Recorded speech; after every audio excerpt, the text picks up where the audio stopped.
So, ang problem number 1 is y equals x squared plus 1 over x squared minus 1. So, ang atong gamiton na na formula is quotient rule.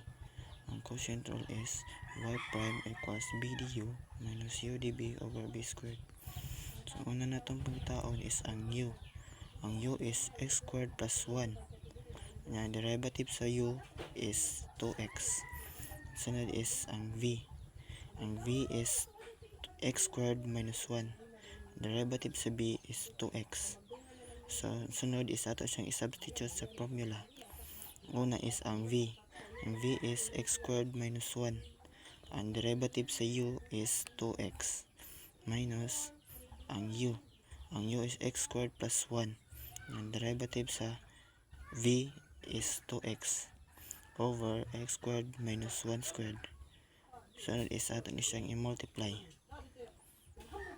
X squared times 2x equals 2x cubed. So next is negative 1 times 2x equals negative 2x minus, sunod is x squared times 2x equals 2x cubed. Sunod is ang positive 1 times 2x equals positive 2x over x squared minus 1 squared. Sunod ato siyang i-combine. Cancel ni nato siya na ang atong final answer is y prime equals minus 4x over x squared minus 1 squared. Ang problem number 2, ang given kay y equals b squared plus 3 multiplied by b squared minus b plus 1. Ang gamiton na to ani na formula is product rule. Ang product rule is y prime equals u db plus b du. Ang una natong pangitaon is ang u. Ang u is b squared plus 3. Ang yung derivative is 2v. Ang v is b squared minus v plus 1. Ang derivative sa b is 2v minus 1. Sunod is ato siyang i-substitute sa formula. Ang u is v squared plus 3. Ang derivative sa b is 2v minus 1. Plus ang v is v squared minus v plus 1. Ang derivative sa u is 2v. Sunod is ato na siyang gamitan og fold method. First is v squared plus times 2b equals 2b cubed. Next is ang b squared times negative 1 equals negative b squared. Next is ang positive 3 times 2v equals positive 6b. Sunod is ang positive 3 times negative 1 equals negative 3. Plus ang kaning b squared times 2v equals 2v cubed. Negative v times 2v equals negative b squared. Next is ang positive 1 times 2v equals positive 2b. So, ang atong final answer is y prime equals 4b cubed minus 3b squared plus 8 positive 8v minus 3. So, ang problem number 3, ang given kay y equals x squared cosine squared 3x. So, ang gamiton nato ani na formula is product rule. Ang product rule is y prime equals u db plus v du. So, ang una natong pangitaon nani is ang u. Ang u is x squared. Yan, derivative sa u is 2x. Next is ang b. Ang v is cosine squared 3x. Yan, derivative sa b is 6 sine 3x cosine 3x.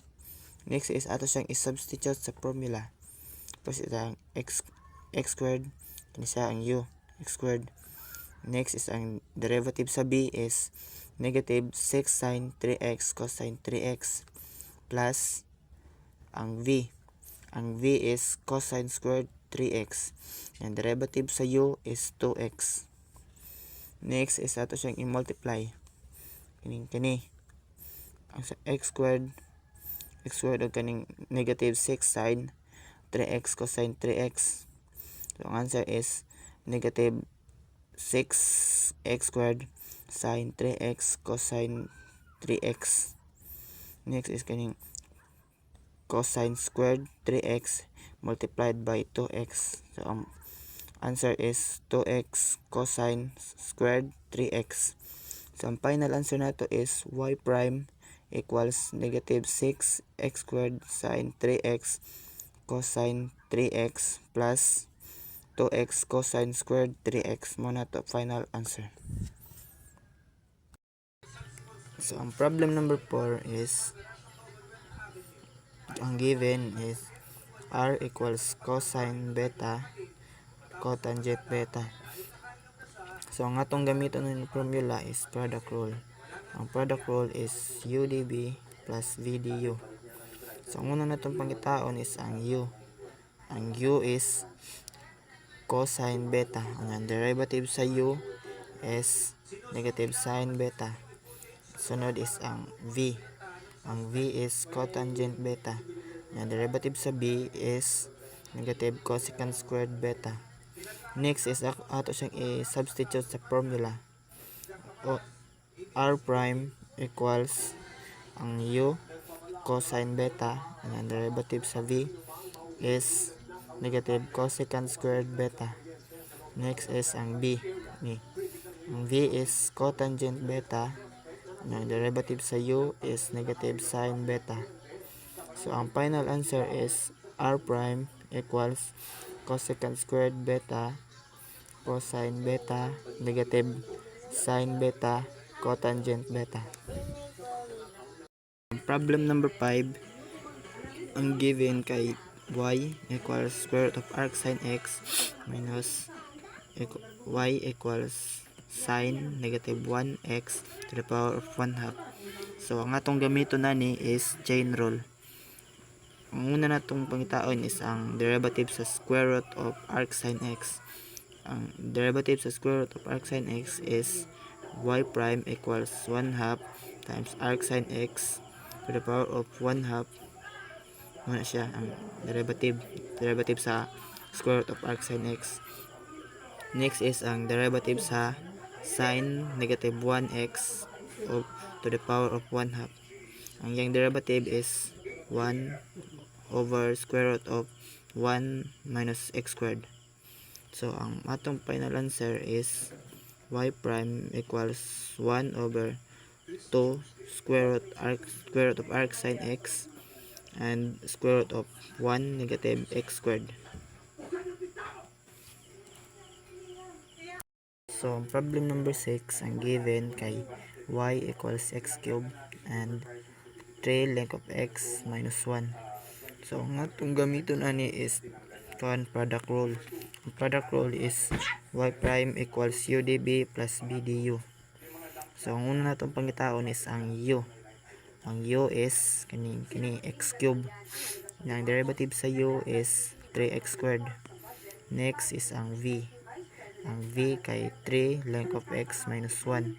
Ang derivative sa B kay 3 over x. Sunod is ato siyang i-substitute sa formula. Y prime equals ang U. Ang U niya is x cube. Ang derivative sa V kay 3 over x plus ang V. Ang V kay 3 length of x minus 1. Ang derivative sa U kay 3x squared. Muna siya derivative sa U, 3x squared. Next is ato siyang i-multiply.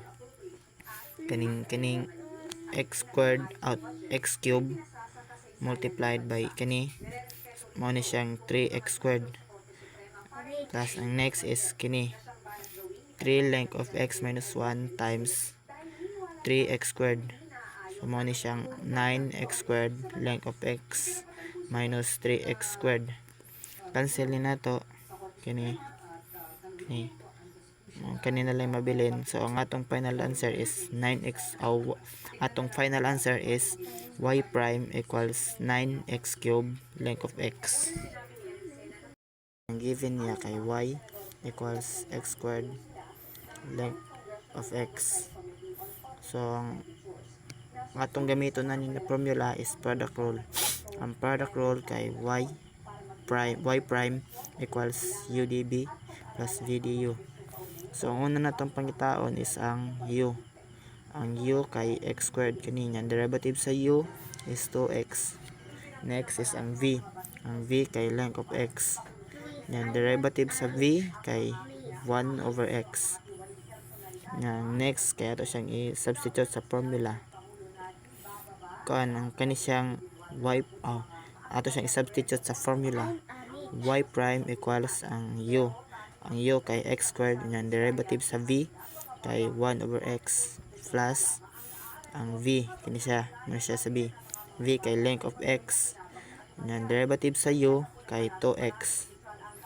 So, muning ang atong final answer kay y prime equals x plus 2x length of x.